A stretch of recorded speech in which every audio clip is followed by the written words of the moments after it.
Good morning, all the students. I am Shivam Saxena, your social science teacher. In the previous module, we have discussed about what is democracy and why the democratic government is better or not. We have also discussed about some basic points and the outcomes of the democracy. Today, we are going to discuss that is measures of the democracy as per their outcomes. यानी जो भी outcomes हम लोगों ने अभी earlier discuss किए थे वो आपके उसके बाद जो उसके मेजर्स हैं that we are going to discuss. देखिए, द फर्स्ट है, अगर हम डेमोक्रेटिक गवर्नमेंट्स को फॉलो अप करते हैं तो उसका क्या मेज़र होना चाहिए? एक regular and free fair elections. So if there is a free fair election exist in a democracy, it means its outcome is good. Second है open public debate on major policies and legislation. तो open public debate होती है, media free होती है, media जो भी है किसी भी लेवल पे ओपनली डिबेट करती है सारे टॉपिक्स पे. फिर है citizens of the rights to citizens right to inform about the government and its functions. यानी जितनी भी चीज़ें हैं वो सब सिटीजन्स के राइट होते हैं गवर्नमेंट्स को इन्फॉर्म करने के बारे में या गवर्नमेंट के फंक्शंस के बारे में. Each and everything is transparent. अगर कोई भी पर्टिकुलर इंडियन गवर्नमेंट, जैसे इंडिया में डेमोक्रेटिक गवर्नमेंट है, if any of the person wants to ask any of the things to the government is ready to give the answer for that. यानी हर एक government के फंक्शन जो है वो सिटीजन तक शेयर किए जाते हैं. अब देखिए टेंट रिकॉर्ड जो यहाँ पे दिया है, falls shorts in election that provides a free fair chances to everyone in subjected every decisions of the public debate. sharing information with citizens, यानी सारे इन्फॉर्मेशन जो है वो आपका सिटीज़न के साथ शेयर किया जाता है. इसके अलावा frustrates the needs of the people. और फिर है करप्शन. ये सब बेसिक जो है आपके ट्रेंड्स रिकॉर्ड्स हैं जो रिकॉर्ड्स किए गए थे. देखिए, what can we expect from the government. अब हम क्या एक्सपेक्ट करते हैं गवर्नमेंट से? भाई हम वोट दे रहे हैं तो हम गवर्नमेंट से क्या एक्सपेक्ट करते हैं? जैसे हमारी अगर डेमोक्रेटिक गवर्नमेंट है तो what we expect from the government, what we think that the government should do for us. तो उसका सबसे पहला तो यही है कि करप्शन फ्री करे कंट्री को. We should expect the government to attentive to the needs of the people and their demand. At the same time, the government has to free from the corruption. ये सबसे पहली चीज़ तो यही हम मानते हैं कि अगर हमने वोट दिया है और हमने गवर्नमेंट बनाई है, वो डेमोक्रेटिक गवर्नमेंट है, वो हमारे लिए आंसरेबल है, तो वो कम से कम हमारी नीड्स के और हमारी डिमांड्स के बारे में ध्यान रखे और उसके हिसाब से काम करे और कंट्री को करप्शन से फ्री बनाए. फिर हमारी इकोनॉमिक ग्रोथ एंड डेवलपमेंट करे. जैसे 1950 से dictatorship have a higher rate of economic growth. ठीक है, लेकिन वो डिक्टेटर था. Economic growth depends on the several factor. अब हम डिस्कस करेंगे भाई इकोनॉमिक ग्रोथ करे, लेकिन उसके लिए मल्टीपल फैक्टर्स है. पहला सबसे बड़ा फैक्टर क्या होता है? Countries population size. जिस कंट्री की जितनी ज़्यादा लाइबिलिटीज़ हैं, जितनी हाई लाइबिलिटिक पॉपुलेशन है, उसकी ग्रोथ उतनी स्लो होगी. फिर है ग्लोबल सिचुएशन. ग्लोबल सिचुएशन क्या है? Cooperation from the other countries से कितनी अच्छी कंडीशन है. Economic priorities adopted by the countries, कि कौन कौन सी पॉलिसीज़ गवर्नमेंट ने या कंट्री के पार्टीज़ ने, गवर्नमेंट ने अडॉप्ट किए हुए हैं जिससे इकोनॉमिक प्रायोरिटीज़ हैं, यानी कौन सी चीज़ें इकोनॉमिकली बेस्ट हैं, कौन सी नहीं है. ये सारी चीज़ें हैं जो फैक्टर्स हैं. अब democracy doesn't appears to be a successful in reducing the economic equality. So we have seen some of the problems regarding that. The democratic governments have some kinds of the issues and problems, or it has been reduced shown here, like democracy does not appears to be successful in reducing the economic inequalities. अगर हम economic inequalities की बात करते हैं तो poor और rich की जो इनइक्वालिटीज़ की सिचुएशन है वो हमारी कंडीशन में मेंटेन्ड है.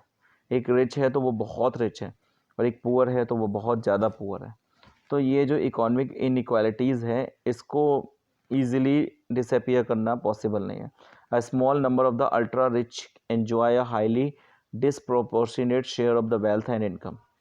ठीक है, their share is total income is increasing. यानी जो रिच है उनके शेयर ऑफ टोटल इनकम जो है वो इंक्रीज होते जा रहे हैं. People as the bottom of the society has very little to depend on that. अब आइए नेक्स्ट और आउटकम्स ऑफ डेमोक्रेसी. पहला है political equality. Outcome means result है कि पॉलिटिकल इक्वालिटी होने की ज़रूरत है. All individual have a equal weight in electing representative. ऐसा नहीं होना चाहिए कि किसी भी एक कंट्री में डेमोक्रेटिक हो और डेमोक्रेटिक होने के केसेस में ये सिचुएशन बने. So, political inequalities we were discuss about that all individual have a equal weighting in electing the representative. यानी जैसे हम जो वैल्यू है वोट की वो बराबर रहनी चाहिए. तो कोई भी इंडिविजुअल क्यों ना हो उसको इक्वल इलेक्टिंग वेटिंग रिप्रेजेंटेटिव होना चाहिए। ऐसा नहीं होना चाहिए कि एक पर्टिकुलर अमीर है तो वो ज़्यादा रिप्रेजेंटेटिव को भेज रहा है गवर्नमेंट में, और एक पुअर है तो वो कम को। सेकंड है, democracy is the best government to respect difference involves in a mechanism to negotiate the differences, यानी accommodation of the social diversity, यानी डेमोक्रेसी का आउटपुट अगर ये है then it is a good democracy. जैसे हम कह सकते हैं कि एकोमोडेशन ऑफ सोशल डाइवर्सिटी, आपने बेल्जियम की स्टोरी पढ़ी होगी कि वहाँ इनइक्वालिटीज़ थी और डाइवर्सिटी होने के बावजूद जो लिंग्विस्टिक डिफरेंसेस थे उसकी वजह से प्रॉब्लम होती थी। तो ऐसा नहीं होना चाहिए, डेमोक्रेसी में सबको बराबर अधिकार मिलना चाहिए। उसके बाद है मेजोरिटी और टू वर्क विद माइनॉरिटी, यानी मेजोरिटी और माइनॉरिटी के साथ बीच में कॉम्बिनेशन करके वर्क होना चाहिए। Rules by the majority means that in case of every election different person and group of groups में एंड कैन बी मेजोरिटी, ठीक है, नो डिस्क्रिमिनेशन, यानी माइनॉरिटी और मेजोरिटी के बेसिस पे कोई भी डिस्क्रिमिनेशन नहीं होना चाहिए। नेक्स्ट है dignity and freedom of a individual, हर एक इंसान की अपनी पर्सनल डिग्निटी होती है और उसको फ्रीडम है अपने किसी भी काम को करने का, तो वो मिलना चाहिए, लेकिन लीगल वर्क की, ठीक है। Patience for respect and freedom are the basic democracy. फिर डिग्निटी ऑफ द वीमेन से, जैसे देखिए, gaining some sensitive due to the long struggle, respect of equal treatments of the women's and necessary, once it was recognise it is easy for the women's to wage a struggle, ठीक है। तो ये women's की भी dignity की बात की जा रही है। अब आएगा mention the steps taken to reduce the effect of the caste in democracy, यानी हम कैसे कास्ट के इफेक्ट को रिड्यूस कर सकते हैं जो कि डेमोक्रेसी में एग्जिस्ट है। Okay, so the first is in India democracy has strengthen the claims of disadvantage and discriminated caste for the equal status and opportunity. सबसे पहला तो यही है कि डेमोक्रेसी क्या करती है, स्ट्रॉन्ग बनाती है इस क्लेम को कि differentiation as per the disadvantage and discrimination group shouldn't be exist.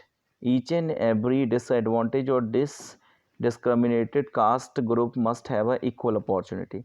Reservation in the job and educational institutions. ऐसे लोग जो डाउन है, डिसएडवांटेज है, एक लंबे समय से डिसएडवांटेज को मेंटेन कर रहे हैं, तो उसको एडवांटेज देने के लिए रिजर्वेशन पॉलिसी लॉन्च करना। Constitutional provision for the safe guard the interest of minority, weaker section and backward classes. जो भी कॉन्स्टिट्यूशनल प्रोविज़न होना चाहिए, यानी गारंटीड प्रोविज़न होना चाहिए वीकर सेक्शन के लिए, माइनॉरिटीज़ के लिए और बैकवर्ड क्लासेस के लिए। It is recognitions that makes ordinary citizens value their democratic rights, यानी जितने भी डेमोक्रेटिक राइट्स हैं उनका रिकॉग्निशन होना चाहिए, और हर एक पर्टिकुलर पर्सन जो है, एक ऑर्डिनरी सिटीजन्स का भी डेमोक्रेटिक राइट्स की वैल्यू मेंटेन होनी चाहिए। Outcomes of democracy, next, success of democracy come more expectation and complaints from the people, which indirectly indicates the participation. People have developed awareness and availability to expect and look critically at the power holders, ठीक है।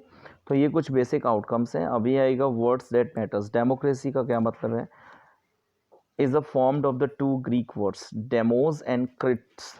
Demos means people and crits means government. Thus democracy means rule by the people, ठीक है। Legislate government का मतलब है legally chosen government in legislate government, जो हम legal process से चूज करते हैं। डिक्टेटरशिप मालूम ही होगा, under the dictatorship all the power are vested in the single person और अ ग्रुप ऑफ पीपल, किसी एक के हाथ में सारी power. Transparency, people has a right and means to examine the process of decision making. It is known as transparency, through which everything can be clear and seen. Accountable government, last और second last है, the government elected by the people therefore responsible for them, यानी जो government हमने choose की है वो हमारे लिए रिस्पॉन्सिबल होना चाहिए। Responsive government, the government which people have a right to now and decision has to be right and means to examine the process of decision making, ठीक है। ये आपका टेस्ट ऑफ स्किल है और दैट्स ऑल, ठीक है। So this is the complete explanation of this particular chapter. Thank you very much.